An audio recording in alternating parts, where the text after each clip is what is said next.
I'm committed to gender partnerships because moms who are CEOs of their households should be considered for CEOs at their workplaces. I'm really very excited to be here today. So we have an exceptional panel of 4 top women leaders that I'd like to ask come forward. I am passionate and committed to creating the next generation workplace where we actually understand and recognize one another's differences in order to create value versus just recognizing our differences. If we could have Cathy next. Sure. My name is Cathy Campbell, and I lead diversity and inclusion at Charles Schwab in San Francisco and nationally. And I am personally committed to gender partnerships because I am a mom and I have 2 daughters. So like you heard from our presenters earlier, I have a responsibility and I think I have the opportunity to partner with women in our community through the board service that I have with the Friends of the Commission on the Status of Women to make a better place so that we don't have the same conversation 25 years from now when my own daughters are looking at, building their life. So that's my commitment.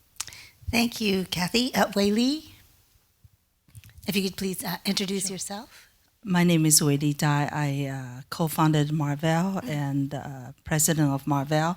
And, it is my belief that the way to make the biggest impact is both man and woman should be partnered together to make a difference. So I use the term 1 + 1 greater than 11. Thank you, Wei Lee. And Peg. Hi, I'm Peg McAllister with Lee Hecht Harrison, and I'm the Bay Area market leader for Lee Hecht Harrison. And we are a career and leadership development organization. And I believe in gender partnership because when I graduated from high school, I had 3 choices. You probably all know what they are: teacher, nurse, secretary. And I'm sitting here, not standing here, but sitting here today as a business leader in the Bay Area on the executive committee of the Bay Area Council, as well as on the Friends of the Department on the Status of Women. I'm happy to be here today with you. Thanks so much. So the format is we're going to hear from each of them a little bit about their personal journeys, and we really want to hear the kinds of values that they brought to their work. So we'll start out with Kirsten. We'd love to hear about the amazing journey Deloitte has been on, as well as your personal journey with them. Sure. So Deloitte actually has been on this journey for 20 years. So when you think about that in and of itself, that's a pretty significant effort that has sustained itself over that 20 years. And let me be very frank, it's been called into question a number of times. We have turned over 2 chairmen, actually 3 chairmen, we're in our 3rd when our initiative was started, and 4 CEOs. So when you think about that evolution, and recognizing that each time someone came into a position of power, they really started to reflect, are we there yet? And I also want to, with that, contextually demonstrate that we're not going to fix this overnight. It does, in fact, take time. And there aren't any silver bullets. Otherwise, we would have all, gotten it straight the first go around, maybe back even in the 70s, right, Rayona? So when you think about that, it was really the impetus of Mike Cook, our CEO at the time. On a personal level, he's got 2 girls. So Jim, very much in your position, where he wanted to see a workplace for his girls to potentially step into. But more importantly, there was a significant business case. And at the time, Deloitte was losing a lot of their top talented women. And we were losing them at a point where we were trying to make them partners, quite candidly, or in the process of making them partners.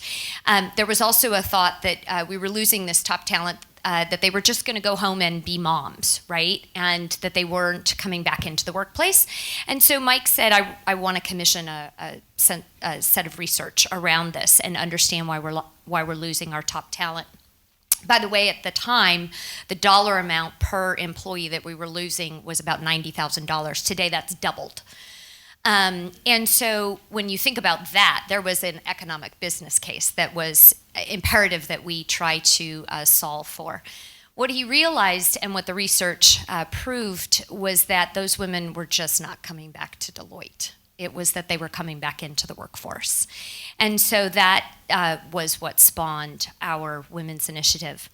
I think what I'm most proud about in being part of an organization that has been at this, trying to solve this issue for a long time, is that we have now over 1,200 women partners in our firm. And more importantly, we have actually closed the gender turnover gap within our organization. So two very significant statistics that our talent organization and really has embedded itself as part of our culture are very, very proud of. So Kirsten, you're the leader of inclusion responsible for both WIN and diversity. Can you tell us a little bit about that evolution? Sure. So as I mentioned, we've been at this for 20 years, and we started our Women's Initiative in 1993. About 4 years later, started our efforts as it relates to the diverse populations. And when you think about this, again, as an economic imperative, and you look at it from the eyes of the talent officer, 80% of the workforce today is either global workforce is either made up of women or people of color. So this is a global economic issue that we've got to get right here pretty quickly. Deloitte's perspective is that you need to be creating an inclusive environment for which all can thrive. And so we have continued down that path.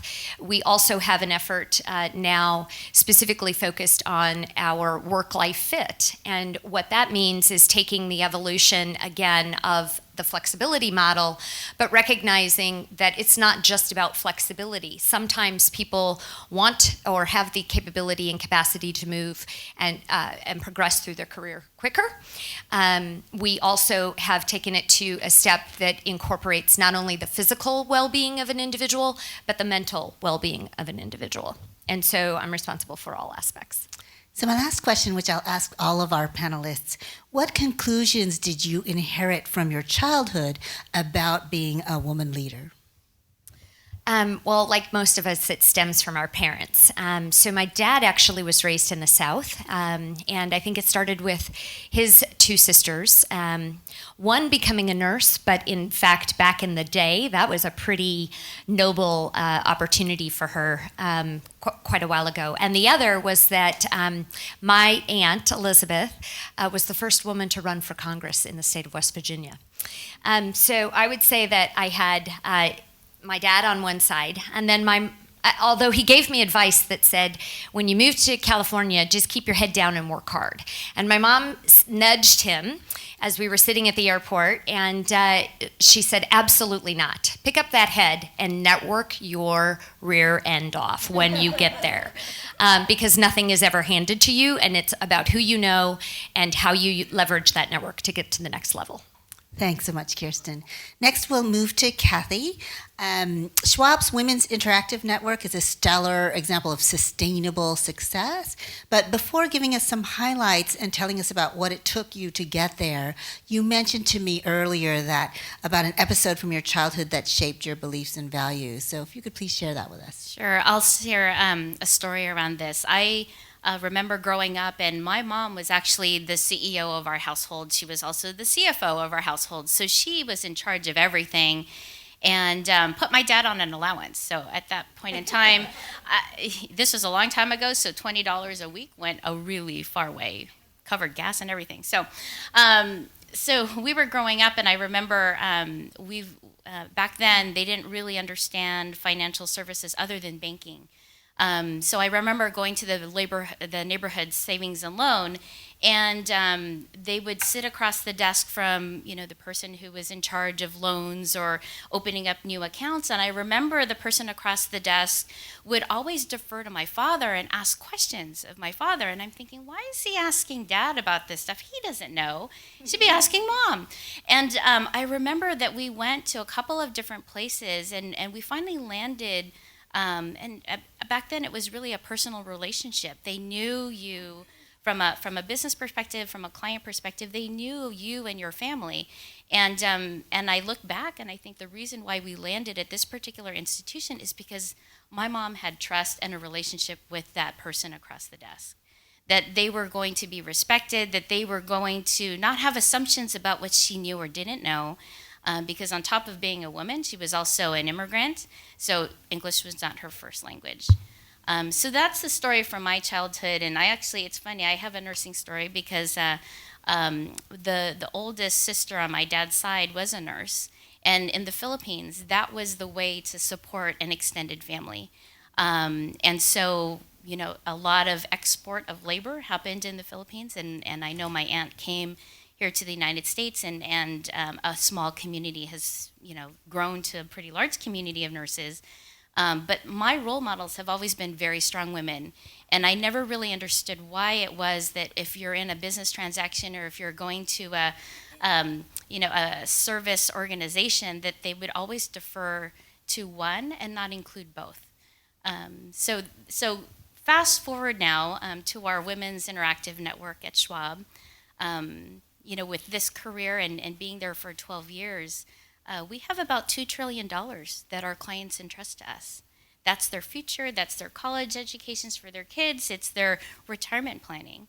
And one of the things that we knew we wanted to do as a diversity initiative was help our business build better relationships with clients, build that trust.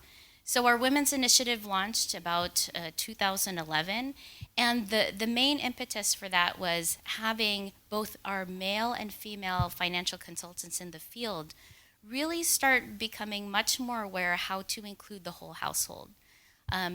So part of that was to ensure that our employee resource groups were there. They were available for consultations. They were available to network with the community. The second piece around that was doing our homework. So much like all the other data points that you heard today, there's a lot of research out there about how our industry as a whole was not necessarily, didn't have the reputation of having a lot of trust with clients. So for Schwab, one of the things that we've known about our culture is that we are very passionate about serving clients with integrity and building that trust. So doing the homework, really understanding who we were serving, we learned through our research that 80% of our workshop attendees were men. So again, that was another point about engaging our field offices to say, what do we do to bring that financial education more broadly to the community and not have 80% of our workshop attendees only be men in the community. So that's where our branches partnered, men and women, partnered with outreach to investors. They piloted unexpected things like supporting the Girl Scouts, the Girl Rising film presentations, and working with Dress for Success organizations to really expand the service that we provide to our community base in a much broader way. So the success of that pilot really showed the way that our employees can work together on building access to financial planning, financial capability, and working together to make an impact on that community. And so today we're getting ready to launch our Financial Life Planning for Women Month in May. And again, it's another opportunity to engage the full household, not just the men within the household, but it's also inclusive of women, and then also the next generation. Because I think about, not just women, but I think about my next generation, my kids, and being equipped with the knowledge to build their own financial future and really be prepared, especially living in the Bay Area. We know the cost of living here it takes planning. It can't happen by accident. So that's another core value that I believe our women's network brings, is that we have that perspective of including the whole household, and it's also including multiple generations in our cause. So Cathy, you talk about basically an organizational shift to recognize the financial potential of women. What kind of obstacles did you face with the existing organizational culture, and what kind of strategies did you use towards them?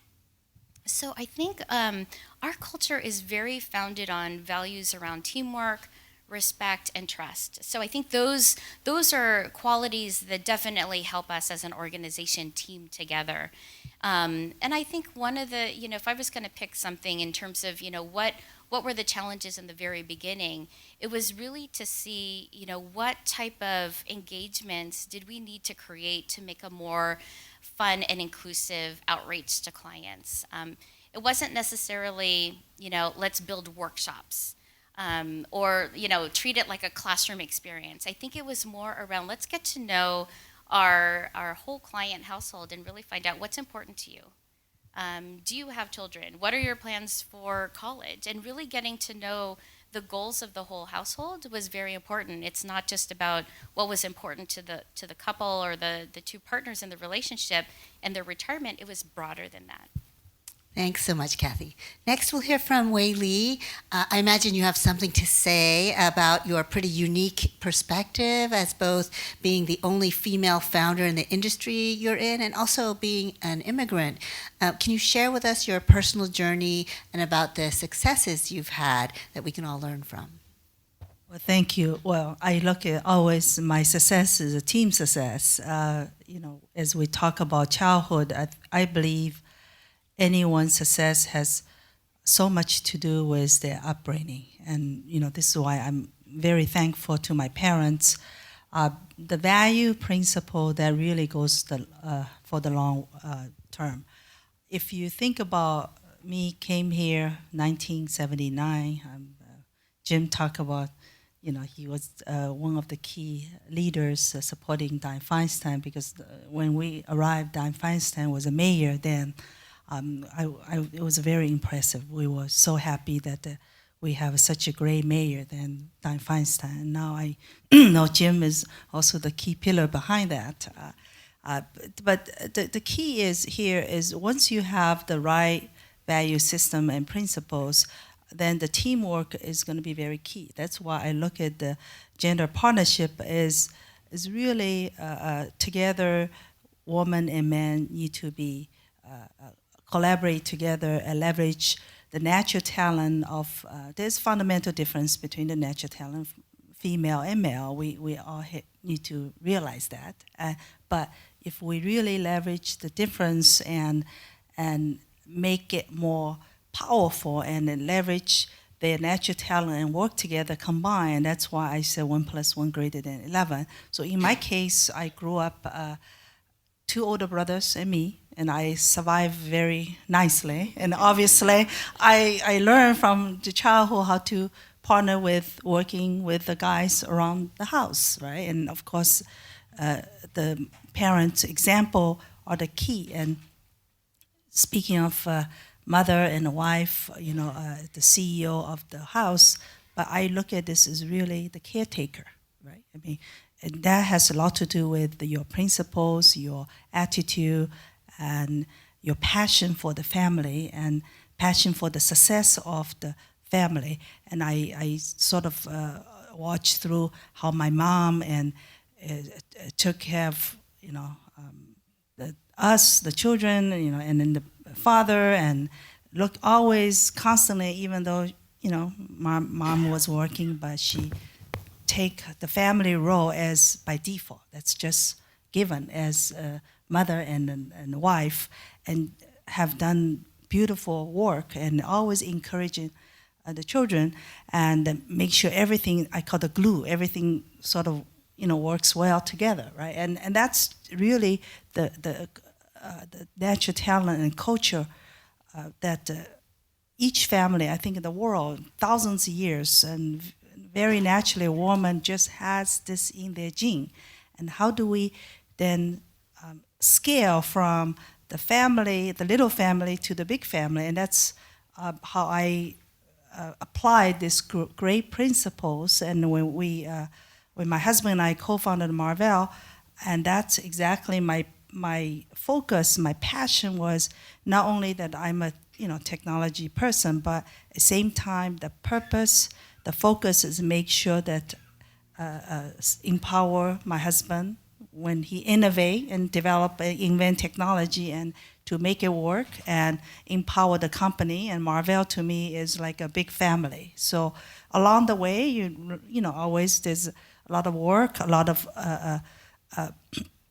challenges, and then you just have to have a great attitude, always be hopeful. And because I always sitting on the row inside me thinking, I'm a caretaker, make sure my employees are all taken care of. And because to me, the Marvell is just another big family. But the bottom line is the principle, the integrity, the win-win attitude, like Cathy said, when you work with client, customers, you have to focusing on how to make them more successful. Because the common sense tells us is if your customers, client, partner more successful, you're part of the success. And we all need to realize the business is long-term, right? So any strategy we use as a very short-term, that's just not gonna be so-called, at the end of the day, impact in a big way. So that's how Thank you, Wei Lee. It's very clear that how your background as a Chinese woman influences the values of your company. My last question for you is, your staff person, Holly, shared with us about your non-traditional lobby in your headquarters office and how you've played a key role in sort of rethinking design. Can you talk a little bit about that? Well, I welcome you guys to visit Marvell, especially with your children. We have a 7,000-gallon fish tank, and I really welcome. And then we have a good chef to do Shanghai stir fry too. So just contact our people, and then I welcome you guys. The lobby piece, even though it's kind of subtle, the people say, "Wow, you have the best lobby in the Silicon Valley," but that to me is really reflect the culture of our company, how we're always being very thoughtful when I talk about, the big family, Marvell. That's how we want to make sure that the people, everybody, every day come to work, they start with a great attitude. It's welcoming feelings. And so does for visitors. But the lobby, I know people give me a lot of credit because I did the interior design, the sofa and all this, but actually it was a teamwork between man and woman because my husband was fully behind that. The fish tank idea was coming from him, and he also did the design for the wall and all of those. So that's why I believe, guy today can have a good taste and doing the interior design. but don't ask me who trained him though. But let's just say this is a partnership and teamwork. Thank you so much, Wei Lee. Next, we'll turn to Peg. You have a great perspective to share with us both as an accomplished executive and someone supporting other organizations in organizational change. So please share with us some of your personal journey. Well, thank you, Emily. My personal journey will start out, I guess, with the parents as well. And I had a father who was very much a pragmatist, German upbringing. And before I could get my driver's license, I had to know how to change a tire on a car. And he also gave me a AAA card to go with it. Number two, I got an opportunity to be an exchange student, and I had a budget for a whole summer of $150, which I had to earn babysitting. So knew that I had to make my own way, but he also gave me an American Express card in case of emergency. And number three, before I could graduate college, I did have to get that teaching credential because he wanted to make sure that I could get a job when I got out of school. He wasn't going to pay for that huge education and make sure that I, could get a job afterwards. So that was my father, the pragmatist. And the other credit I will give to my leadership skills comes from the Girl Scouts. I spent a lot of time with scouting and had many opportunities to lead either some activity we were doing in our troop or a hike that we were going on or whatever shared experiences that we had. So I thank that organization and my parents for who I am. Although some of it may be a bit genetic because in first grade, the teacher at the back to school conference asked my mother if she could please talk to me at home and let her run the classroom. So some of it, I think, comes at a very early age as well. From our experiences at Hecht Harrison, we are privileged that we get to work with many organizations around their culture and helping to develop future leaders. So I have three stories real briefly that I will tell. One is a story of a manufacturing company that wanted to be very intentional about developing a woman leader. And this woman leader was the first incoming C-suite part of the CEO's team coming into the company. And so we provided assimilation coaching for her coming into her new role. And one of the things that we coached her on was how she was going to build relationships within the company. And I think someone else talked about how important networking is as well. So that piece of her coming in and learning the culture, and I think we talked about cultural norms with Rayona as well, helping her understand how she could build alliances with peers in the organization to move her agenda forward. And she had women coming up to her in the elevator, coming up to her in the women's restroom, which I'm sure guys talk in the restroom too. But she had people come up to her and saying how appreciative they were that there was finally a woman leader in their organization. And they now have a 60-40 ratio, men to women. So they're moving very much in the right direction. So that's one story about being intentional. The second story is one about having a future vision or lens, if you will. And this story comes out of an entertainment company. This particular company kept doing an exercise where they would understand what the best practices were and leadership behaviors that they needed to exhibit in their organization. Well, they kept going to the past, and who were the leaders now? They were all men. So all of the leadership behavior work that they were doing and developing through a process we call strategic direction were all coming from male examples. And what we encourage them to do is to go down another layer in the organization. We also heard the statistics about more women in mid-management positions. So we asked them to go down another level in the organization to include women in their strategic direction. And from that, they've been able to build a bench of great women leaders for succession. And in fact, there are 2 people that are up for succession with the CEO right now, one male, one female, and we feel like they're on very equal footing because of the work we've done in the organization. We'll see who ends up in that position. And the third example comes out of an organization, a healthcare organization, that asked us if we would do some work with groups of leaders in their organization. So I'm going to ask you a quick question. How many of you have ever been in an emergency room? How long have you been there? So this one woman leader took it on herself that she was going to build a collaborative, results-driven leadership experience through the coaching that we were doing with her in the organization, and she took on the emergency room in their hospital. There is no longer than a 15-minute wait in her emergency room because of learning some new behaviors about how to collaborate not only with the men and the women, her peers in the organization, but to be able to lead that collaboration and be able to come out with strong business results. So everything that we do is around, are we going to get the business results to go with this? Thank you, Emily. So my last question for you, Peg, is you're in the business of coaching leaders in organizational change. How do your values get expressed in your work? So I'm very fortunate that in our organization at Hecht Harrison that I can bring all of my values to work. And my values fall around the area of compassion and developing people for business results. And so with that compassion comes a strong understanding of who people are and being able to relate to people at all different levels in an organization. So that's one of my strong values. And then the other one is I head up a Christ Care group at my church, and we had a meeting last night, and it's not about results, it's about process. But I am very results-driven, so I have to put my results-driven behaviors beside myself when I'm leading that particular group. But it's a great learning and development for me as well. Thank you. Well, I'm afraid we're out of time. I could spend the whole day with these 4 amazing women, but please help me thank them for their participation today.